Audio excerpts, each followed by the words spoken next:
नमस्कार, मी Bhosale Vaishnavi Vasant, Pune district education association college of pharmacy या कॉलेजची विद्यार्थिनी आपणासमोर विषय मांडती आहे स्कॉलरशिप.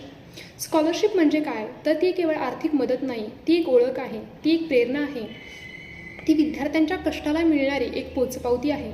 ती एक प्रेरणा आहे जी विद्यार्थ्यांना सांगते, तू योग्य दिशेने चालला आहेस, असाच पुढे चालत राहा. आजच्या काळाचा विचार केला तर शैक्षणिक क्षेत्रात कमालीची वाढ झालेली पाहायला मिळते. त्यामध्ये शैक्षणिक फी, हॉस्टेल खर्च, प्रोजेक्ट्स यामुळे अनेक होतकरू विद्यार्थी आर्थिक अडचणींमुळे शिक्षण क्षेत्रात मागे पडतात. मग अशाच वेळी स्कॉलरशिप म्हणजे त्यांच्या आयुष्यातील एक महत्त्वाचा प्रकाशकिरण ठरतो. असं म्हटलं जातं, विद्या हीच खरी संपत्ती आहे. विद्या हीच खरी संपत्ती आहे आणि स्कॉलरशिप ही त्या संपत्तीच्या दिशेने होणारी पहिली पायरी आहे. स्कॉलरशिप म्हणजे केवळ आपल्याला मिळालेली एक संधी नाही, तर ती समाजाच्या बदलाची एक छोटी पण महत्त्वाची सुरुवात ठरते. त्यामध्ये राज्य शासन पुरस्कृत 14 योजनांचा समावेश होतो.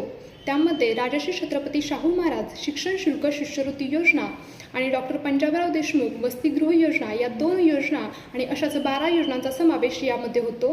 तसेच केंद्र शासन पुरस्कृत 3 योजना आहेत. त्यामध्ये अल्पसंख्याक विद्यार्थ्यांसाठी पोस्ट मॅट्रिक शिष्यवृत्ती योजना, अपंग विद्यार्थ्यांसाठी पोस्ट मॅट्रिक शिष्यवृत्ती योजना आणि सेंट्रल सेक्टर शिष्यवृत्ती योजना या 3 योजनांचा समावेश यामध्ये होतो. स्कॉलरशिप म्हणजे विद्यार्थ्यांच्या कष्टाला मिळणारी एक ओळख असते. अनेक स्वप्न पाहणाऱ्या मुलांसाठी ती मिळालेली एक संधी असते. त्यामुळे आपण प्रयत्नशील राहिलं पाहिजे, संधीची माहिती घेतली पाहिजे आणि आपलं आणि आपल्या समाजाचं नाव उज्ज्वल बनवलं पाहिजे. यामध्ये जर उदाहरणच घ्यायचं म्हटलं तर डॉक्टर APJ अब्दुल कलाम यांचं बालपण खूप गरिबीत गेलं, तरीसुद्धा त्यांनी उच्च शिक्षण घेतलं, ते म्हणजे स्कॉलरशिपच्या जोरावर. त्यानंतर डॉक्टर बाबासाहेब आंबेडकर यांचं शिक्षण कोलंबिया विद्यापीठात स्कॉलरशिपमुळेच झालं.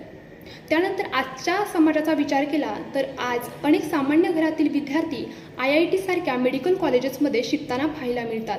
ते म्हणजे स्कॉलरशिपच्या मदतीमुळेच. एवढे बोलून मी थांबते. धन्यवाद.